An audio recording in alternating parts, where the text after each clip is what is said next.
Good morning बच्चों आज आप पाठ 22 वाराणसी का भ्रमण इस पाठ को पढ़ेंगे।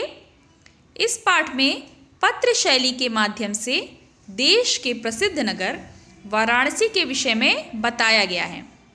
सबसे पहले हम पत्र में ऊपर क्या लिखते हैं, पता लिखते हैं, फिर दिनांक लिखते हैं और उसके बाद हम जिसे पत्र लिख रहे हैं उसका नाम और फिर प्रणाम आदि लिखते हैं। तो भोजूवीर वाराणसी 12 जनवरी 2017। प्रिय शिवांगी, सदा प्रसन्न रहो। इसके बाद क्या लिखेंगे, हमें जो पत्र में लिखना है वो लिखेंगे, जो हमें अपनी बात कहनी है और अंत में अपना नाम। अभी अभी तुम्हारा पत्र मिला, तुमने बनारस के बारे में जानना चाहा है। तुम चाहो तो दशहरे की छुट्टियों में इस बार अपने मम्मी पापा के साथ यहाँ घूमने आ सकती हो। यहाँ घूमने और देखने लायक बहुत सी जगह हैं, जिनमें काशी विश्वनाथ मंदिर, गंगा घाट, सारनाथ के खंडहर, मानस मंदिर, काशी हिंदू विश्वविद्यालय, कबीर और रैदास की जन्मभूमि जैसे कई पौराणिक, ऐतिहासिक, शैक्षिक स्थल हैं, जिन्हें देखकर विदेशी लोग भी प्रभावित होते हैं। सुबह सुबह यहाँ गंगा के घाटों की सुंदरता देखते ही बनती है।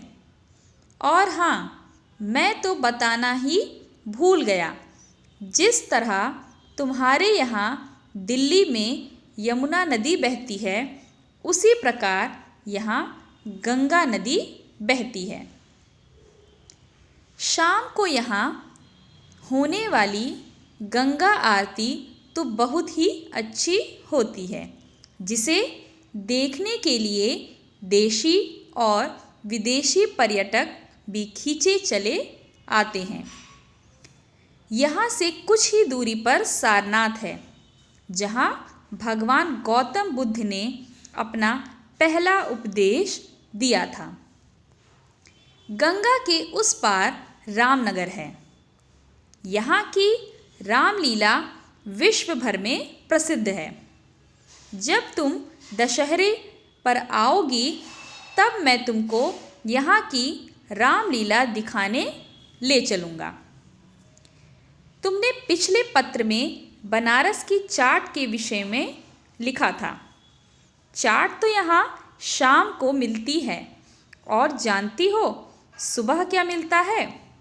सुबह के समय जलेबी और कचौड़ी मिलती है, जो बहुत ही स्वादिष्ट होती है। यहाँ की मिठाइयाँ और नमकीन भी प्रसिद्ध हैं। अरे हाँ, एक बात और, वह यह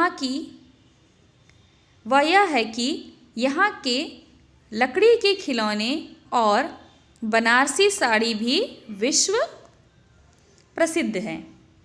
तुम्हारी मम्मी ने राखी दीदी की शादी में जो साड़ी पहन रखी थी, वह बनारसी साड़ी ही थी। अब पत्र लिखकर बता देना कि तुम बनारस कब आओगी। यदि दशहरे की छुट्टियों में आओ तो मुझे सूचना देना, जिससे मैं भी छुट्टी लेकर तुम्हें घुमाने के लिए तैयार रहूं। अपने मम्मी पापा को मेरा प्रणाम बोल देना। तुम्हारा मामा संतोष। बच्चों, तो आपने इस पत्र में देखा कि वाराणसी के बारे में आपको क्या क्या जानकारी प्राप्त हुई। इस पत्र का इस पाठ का जीवन मूल्य है, पर्यटन से ज्ञान बढ़ता है। बच्चों, जब हम अलग अलग जगह पर घूमने जाते हैं, जैसे कि आप गर्मी की छुट्टियों में भी अलग अलग जगह पर ज़रूर घूमने जाते होंगे, तो वहाँ पे जब हम जाते हैं तो नई चीज़ें देखते हैं उस जगह के बारे में हमें कुछ विशेष बातों का पता चलता है। इसलिए पर्यटन से ज्ञान बढ़ता है। अलग अलग जगह घूमने से, देखने से हमारा ज्ञान बढ़ता है। आइए एक बार शब्द अर्थ को पढ़ते हैं। पौराणिक, पुराण से संबंधित। ऐतिहासिक, इतिहास से संबंधित। स्थल, जगह। देशी, देश का। पर्यटक, घूमने वाला। बच्चों, आप इस पाठ को अपनी पुस्तक से पढ़ेंगे। धन्यवाद बच्चों।